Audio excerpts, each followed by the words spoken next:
Bonsoir à tous et bienvenue sur Lost TV en direct du 11-19 à Los Angeles. Je vous rappelle que vous pouvez interagir avec nous par le chat qui est disponible à côté de la vidéo que vous visionnez. Alors ce soir, nous avons un invité d'honneur, Xavier Decto, directeur du Louvre-Lens. Bonsoir Xavier. Bonsoir. Alors tout de suite, je m'empresse de vous demander quel bilan déjà vous pouvez tirer de cette semaine, depuis le début de semaine où l'inauguration a commencé. Un bilan qui pour l'instant est extraordinairement satisfaisant, extraordinairement positif. Donc lundi déjà nous avons eu la presse et on a une quantité de retombées presse assez impressionnante. D'ailleurs on avait Lost TV lundi. Mardi l'inauguration par le président de la République, surtout la première ouverture au public, la première venue des habitants du territoire, un moment extrêmement émouvant avec des gens qui voulaient vraiment venir, et des gens de tous les milieux, des gens de tout le territoire, des anciens mineurs, enfin vraiment le territoire qui est venu. Mercredi, jeudi, d'autres inaugurations, notamment les A2L, l'association Louvre-Lens. Vendredi, on avait fait une journée notamment pour les gens qui avaient participé au chantier. Et aujourd'hui, on a rouvert les portes depuis ce matin 10h et elles sont ouvertes jusqu'à demain 18h. Nous sommes ouverts toute la nuit. Une semaine très chargée, donc, et ça continue encore jusqu'à demain. Au niveau de l'ouverture au public, est-ce que vous avez été surpris de cette ferveur autour du Louvre-Lens ? On l'attendait. On savait l'impatience qu'il y avait ici, on savait l'envie qu'il y avait ici pour ce musée.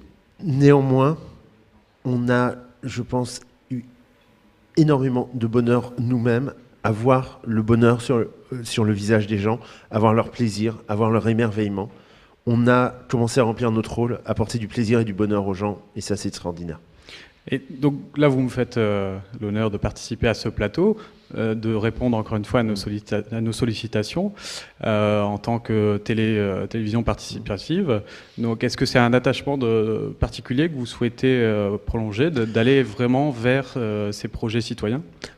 Pour nous, le Louvre-Lens, c'est d'abord un musée qui est un musée pour le territoire, qui est un musée pour ses habitants, qui est un musée en lien effectivement avec toutes les démarches qui vont créer du lien, qui vont retisser du lien social, qui vont aider finalement aussi les habitants de ce territoire à l'aimer, parce que ce territoire, il a énormément d'avantages. Il en avait déjà avant l'arrivée du Louvre. Le Louvre vient en apporter un supplémentaire. Et pour nous, c'est essentiel finalement que les habitants retrouvent la fierté d'être ce qu'ils sont. Et il me semble que vous n'êtes pas originaire de la région. Vous êtes arrivé quand dans le bassin minier ? Je suis arrivé il y a à peu près 2 ans.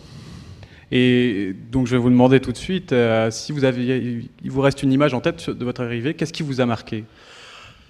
Qu'est-ce qui m'a marqué ? Beaucoup de choses. Peut-être la première chose que j'ai vue en arrivant à Lens, la gare, le patrimoine art déco. J'avoue que je ne m'attendais pas du tout à trouver ce patrimoine des années 1920-1930 à Lens. Ensuite, évidemment, quand on est dans Lens, l'endroit où nous sommes, parce que les terris, évidemment, la première chose que j'ai fait, je n'étais encore que candidat à la direction du musée, donc je suis venu voir le site, et on voit de loin les terris, ces 2 terris majestueux qui dominent le paysage, les cités minières aussi, plein de choses. Est-ce que tout de suite, je fais un parallèle entre ces terris et les pyramides du Louvre, est-ce que tout de suite ça vous est venu en tête ? Non, je vous avoue que le lien entre les terris et les pyramides égyptiennes je l'ai entendu souvent, et c'est vrai qu'il est évident. En même temps, il m'a pas marqué, mais ce qui est clair, c'est qu'en revanche, j'ai tout de suite été frappé par l'immense qualité justement du patrimoine industriel qu'il y avait ici. J'avoue qu'à l'époque, j'avais vaguement entendu parler de la campagne pour le classement, mais seulement très très vaguement. Mais dès que j'en ai entendu parler aussi, ça m'est apparu comme une évidence, la richesse de ce patrimoine, et qui méritait largement son inscription au patrimoine mondial. Et s'il y avait un mot qui vous a marqué dès votre arrivée, peut-être un mot en ch'ti ou quelque chose, qu'est-ce qui vous garde en souvenir ?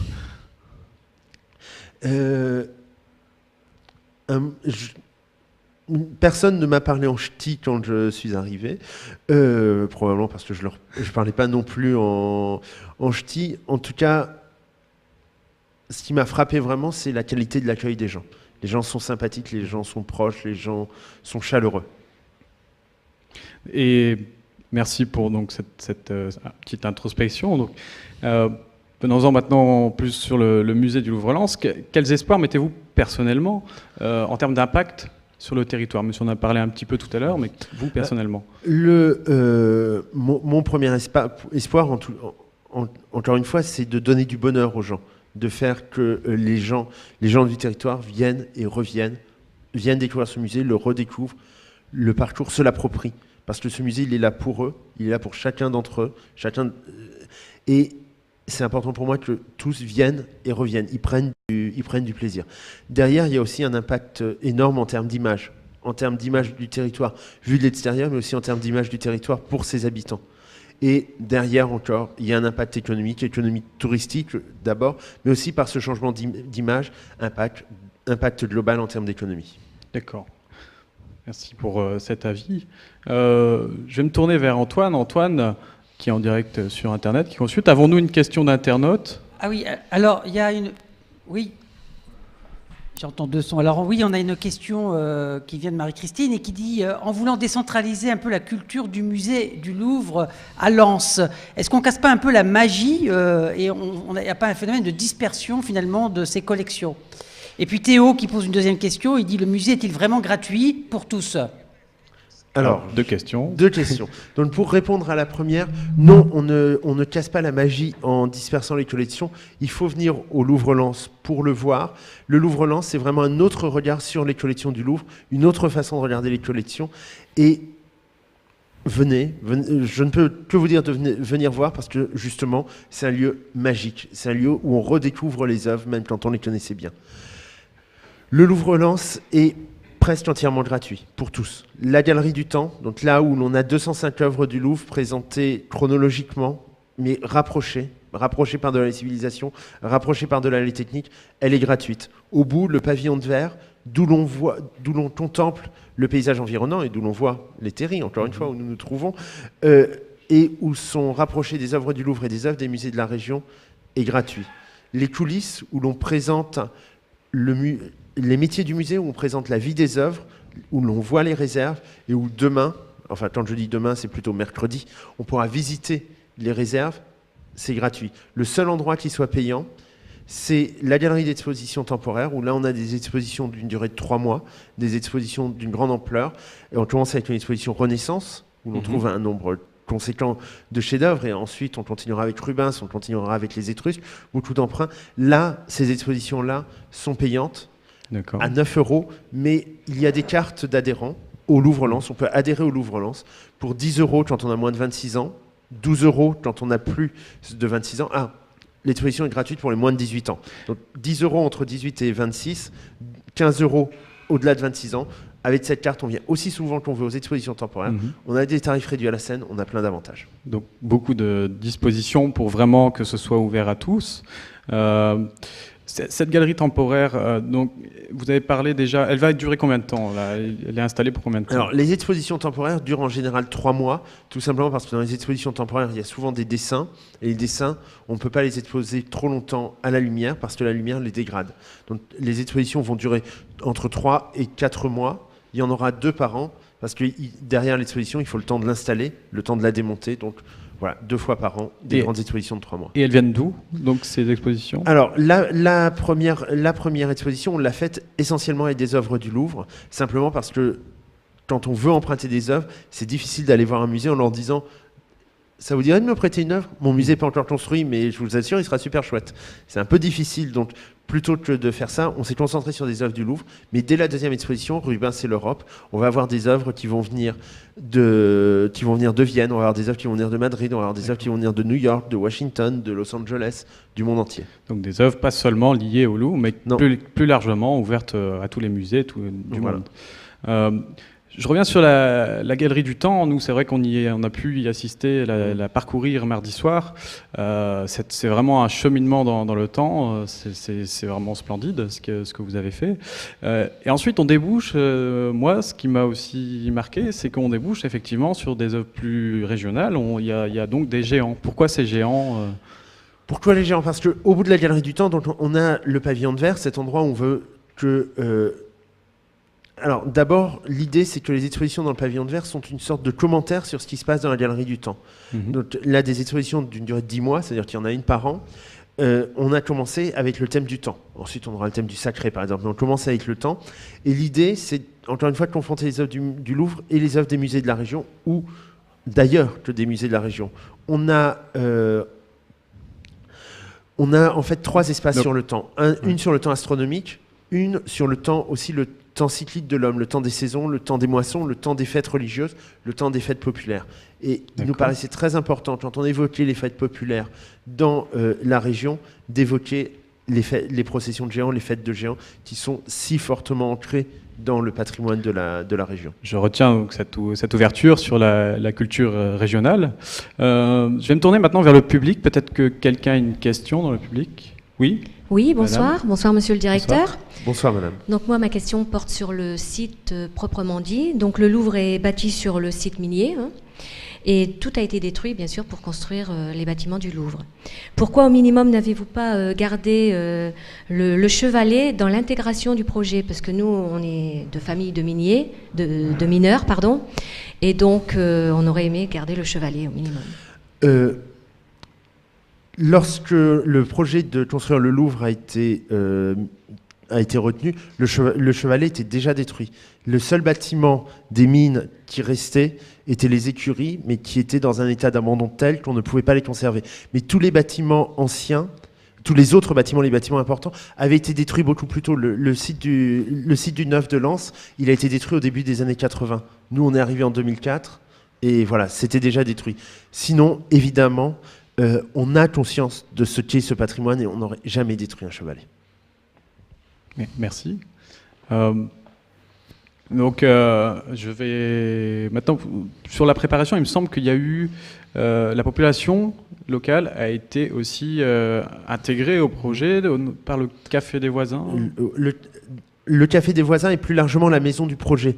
Le conseil régional, qui est quand même le moteur et le premier porteur du projet, dont les équipes se sont énormément investies, avait choisi d'installer dans l'ancien centre Albert Camus, à côté donc, du site du 11-19, un ancien centre culturel, une maison du projet destinée à accompagner le bâtiment, à accompagner le projet et effectivement à lancer une démarche d'appropriation du musée par les habitants et notamment par les habitants les plus proches. Ils ont fait un travail extraordinaire. Effectivement, ils ont notamment créé cette initiative du Café des voisins, où une fois par mois, les voisins du projet étaient réunis pour avoir des informations sur le chantier, pouvoir poser les questions qu'ils avaient envie de poser, questions qui pouvaient parfois être sur ce qu'il y allait y avoir dans le musée, mais questions qui étaient aussi, et c'était important, sur leur quotidien, parce qu'il faut voir que ce chantier qui aujourd'hui se termine, il a énormément eu de conséquences pour les voisins. Les voisins, ils l'ont subi, ce chantier. Oui. Et ils l'ont subi avec une extraordinaire patience. Et donc, quelle sera la suite de cette démarche d'aller vers la population, donc, de les accueillir même sous une forme particulière, créative? On a, depuis maintenant quelques mois, on a commencé à prendre la suite de la maison du projet, à faire une transition douce. La maison du projet est maintenant fermée, puisque on n'est plus sur un projet, on est sur un musée. Et depuis un peu plus d'un mois maintenant, les médiateurs du Louvre-Lens, qui sont ces personnes qui sont notamment dans les salles et qui sont là pour que les visiteurs puissent discuter avec eux et appréhender les œuvres, ces médiateurs, ils vont aussi à l'extérieur, ils vont frapper aux portes, ils vont sur les marchés, ils vont dans les écoles, ils vont sur les foires, ils vont à la rencontre des gens, pour leur parler, discuter avec eux et les inciter à venir. On peut donc les solliciter également, ou c'est eux qui vont faire la démarche? Solliciter les médiateurs pour aller, oui. C'est tout à fait envisageable. Pour le moment, on a plutôt été effectivement sur des démarches. On veut que ces démarches soient le plus proche des gens possible. Donc vraiment, pas tant quelque chose d'organisé que on va voir les gens, on va dans les cafés, on va à la rencontre des gens là où ils sont, de façon la plus proche et la plus humaine possible. D'accord.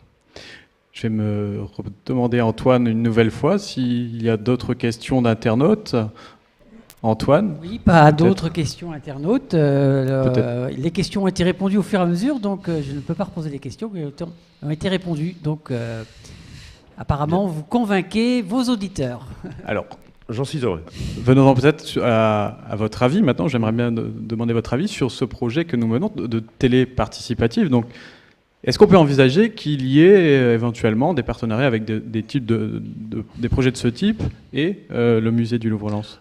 C'est tout à fait envisageable parce que une de nos envies, encore une fois, c'est d'être proche de la population, proche du territoire, et donc de travailler directement avec tous ceux qui finalement partagent cette même envie de redonner sa fierté à ce territoire, de lui redonner aussi la parole. Donc évidemment, nous sommes tout à fait ouverts à ce type de partenariat. C'est noté pour nous alors.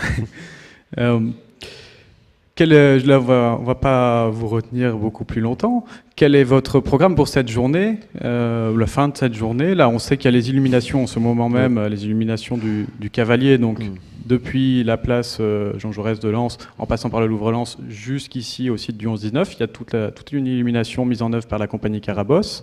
Vous y avez ou vous y allez? Je vais y passer rapidement. Ce que j'ai pu en voir est magnifique et très beau, et ça me donne vraiment envie d'y passer.